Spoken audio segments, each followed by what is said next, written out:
सूर्य। जय हिंद प्यारे बच्चों, सुप्रभात सभी को। प्यारे बच्चों, जैसा कि मैंने आप लोगों को पिछले क्लास में बताया था कि मैं विज्ञान के साथ साथ अन्य विषयों पर भी आप लोगों को प्रश्नीकरण कौशल से संबंधित प्रश्नों का निर्माण करना बताऊंगा। तो आज मैंने जो विषय चुना है वो विषय है जीव विज्ञान।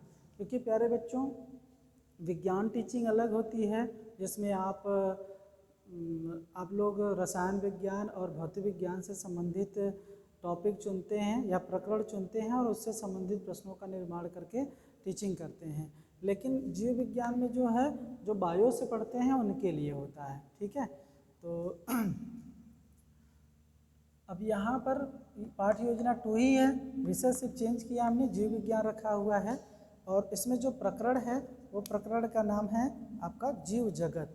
ठीक है, तो जो बच्चे आप लोगों ने पिछला क्लास देखा होगा तो उसमें मैंने बता रखा था आप लोगों को कि इस प्रकरण के पश्चात लिखा जाता है प्रश्नीकरण कौशल के घटक लिखे जाते हैं। ठीक है, और उसके पश्चात शिक्षण सहायक सामग्री लिखी जाती है। तो शिक्षण सहायक सामग्री में इसमें हम जो प्रकरण पढ़ा रहे हैं उससे संबंधित जो भी सहायक सामग्री का यूज करेंगे वो लिखेंगे। ठीक है, अब इसमें श्यामपट्ट, मार्कर, डस्टर ये सारी चीज़ें नहीं लिखेंगे, ये ध्यान रखिएगा। क्योंकि जिस सामग्री की सहायता से हम पाठ को आगे बढ़ाते हैं ना, उसका हम जिक्र करते हैं, या शिक्षण के दौरान जब हम सहायक सामग्री समझाते हैं या ला करके दिखाते हैं उनकी बात कर रहे हैं। ठीक है, तो उन सामग्रियों को आप यहाँ पे लिखेंगे। उसके पश्चात आप लोगों को मैंने बताया था कि पूर्व ज्ञान लिखा जाएगा। तो यहाँ पर लिखेंगे कि विद्यार्थियों को जीव जगत के बारे में सामान्य जानकारी है। ठीक, वो जानते हैं, ये आप मान के चलते हैं। फिर उसके पश्चात प्रश्नीकरण कौशल का प्रस्तुतिकरण लिखा जाता है। अब प्रस्तुतिकरण के हेडिंग लिखने के पश्चात अब यहाँ पर इस प्रकार की सारणी का निर्माण किया जाता है जिसमें सीरियल नंबर, छात्राध्यापक कथन, छात्र कथन और घटक लिखे जाते हैं।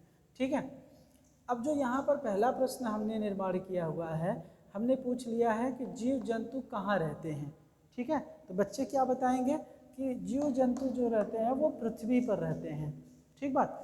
अब हमने दूसरा प्रश्न यहाँ पर बना लिया। अब आप दिखाने के लिए जैसे ना पृथ्वी का एक चित्र ला सकते हैं, ठीक है, उसको दिखा सकते हैं। फिर उसके पश्चात है पृथ्वी के अतिरिक्त जंतु और किस स्थान पर रहते हैं ना।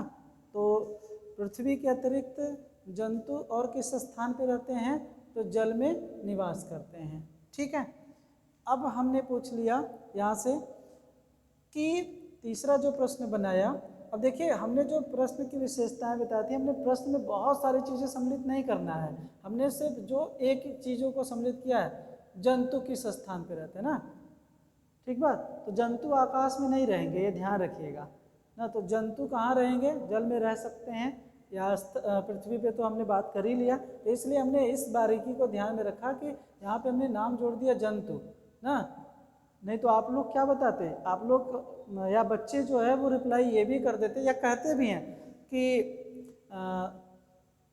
जो जलीय जीव में रहते हैं, जो आकाश में रहते हैं। तो यहाँ पे आपको उनको बताना होगा कि आकाश की हम बात नहीं कर रहे हैं ना, आकाश में जंतु नहीं रहेगा, पक्षी रहेगा। तो इसके लिए हमने निर्माण कर लिया तीसरा प्रश्न। ठीक है प्यारे बच्चों, तो ध्यान दीजिएगा प्रश्न निर्माण करते समय। तीसरा प्रश्न किया है हमने, प्रकाश में उड़ने वाले आकाश में उड़ने वाले जीवों को क्या कहते हैं। ठीक है, तो आकाश में उड़ने वाले जीवों को क्या कहते हैं, हम पक्षी कहते हैं। ठीक है प्यारे बच्चों, अब आकाश में उड़ने वाले पक्षी कहाँ रहते हैं, तो जैसा कि बच्चे जानते हैं कि आकाश में जो पक्षी उड़ते हैं वो अधिकांशतः अपना एक घोंसला बनाते हैं, जो पेड़ और पौधों पर बनाते हैं और वहीं पे वो निवास करते हैं। ठीक है, तो अधिकांशतः पेड़ पौधों पे घोंसले बना करके वो रहते हैं, ऐसा बच्चे बताएंगे। ठीक है, अब नेक्स्ट प्रश्न हमने बना लिया है जिसमें तर्क वितर्क वाला प्रश्न है। बच्चे अपने अगर विषय की गहराई से अध्ययन किए हैं, जानते हैं, तभी इस प्रश्न का उत्तर वो दे पाएंगे। ठीक है, तो यहाँ पे हमने प्रश्न बनाया है कि अलग अलग प्रकार के जीव अलग अलग स्थान पर क्यों रहते हैं। ठीक है, तो अब बच्चे को थोड़ा सा सोचने के लिए आप अवसर दीजिए, समझने के लिए। तो अगर बच्चे बता ले पाते हैं कि सभी जीवों के रहने के लिए एक अनुकूलित वातावरण बना हुआ है और उस वातावरण की आवश्यकता उन्हें पड़ती है और उसी वातावरण के अनुसार वो रहते हैं। तो कोई कहाँ रहता है तो इसके लिए किसकी ज़रूरत पड़ेगी? अगर वो बच्चे बता लेते हैं ठीक है, नहीं तो फिर टीचर इस चीज़ को बताएगा कि सभी जीवों के रहने के लिए अपने अपने अनुकूल वातावरण है। ठीक है, क्या है? अनुकूल वातावरण।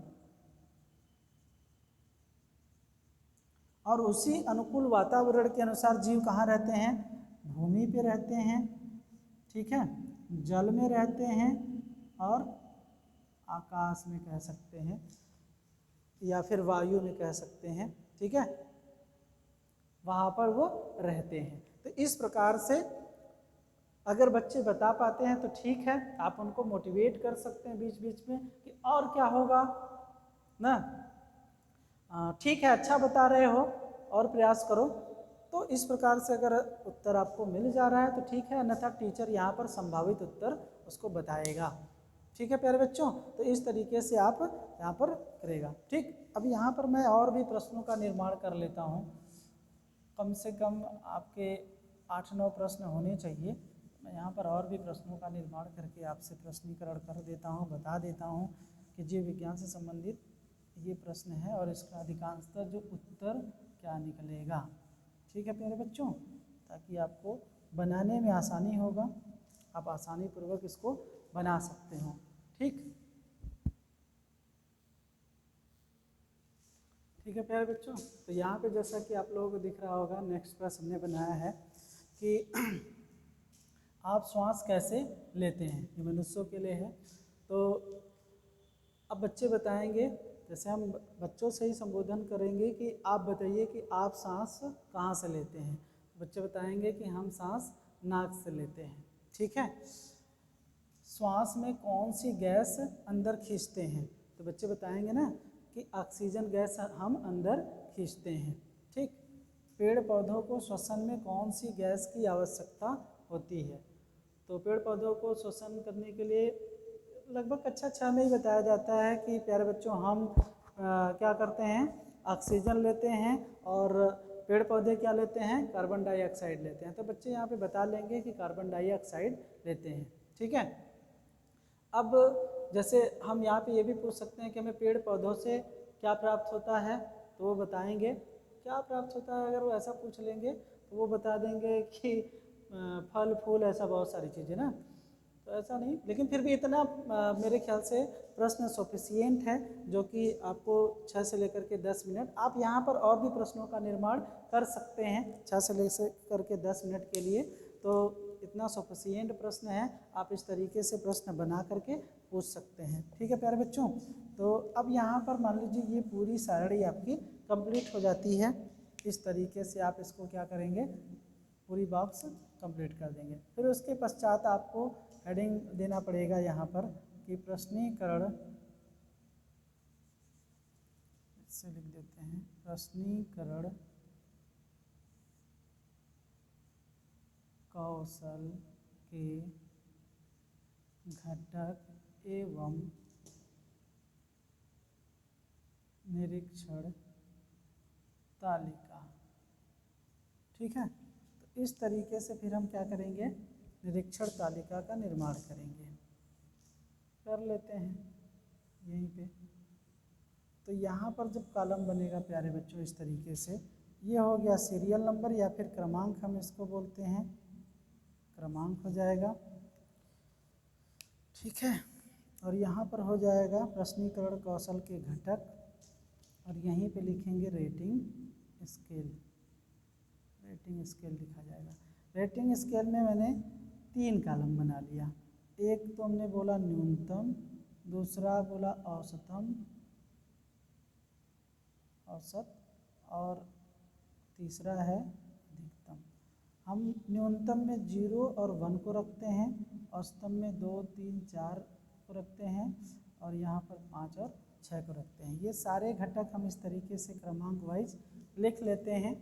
और जो पर्यवेक्षक रहता है आपका शिक्षण देखता है, माइक्रो टीचिंग जो है प्रश्नीकरण कौशल में आप कितने निपुण हुए हैं, कितने घटकों का आप बखूबी इस्तेमाल कर पा रहे हैं, ये सब कुछ देख करके यहीं पे क्या करता है वो अगर आपने जिस तरीके से प्रस्तुतिकरण किया होगा, ये सभी घटकों के आगे लिखा जाएगा इस तरीके से, ऐसा नहीं है कि सिर्फ एक के, अब इसके नीचे भी इस तरीके से लिखा जाएगा।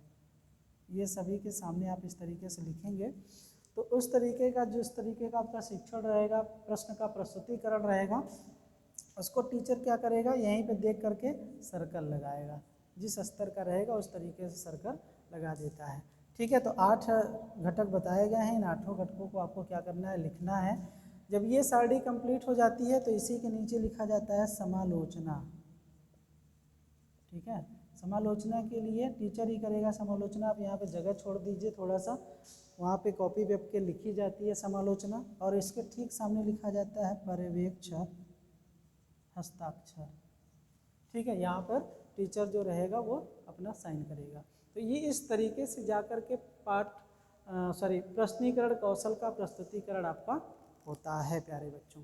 ठीक है, तो इस तरीके से आपको निर्मित करना है, निर्माण करना है, और कक्षा में कहीं ना कहीं आपने अभ्यास किया होगा और उस तरीके का अभ्यास आपको करना है प्यारे बच्चों।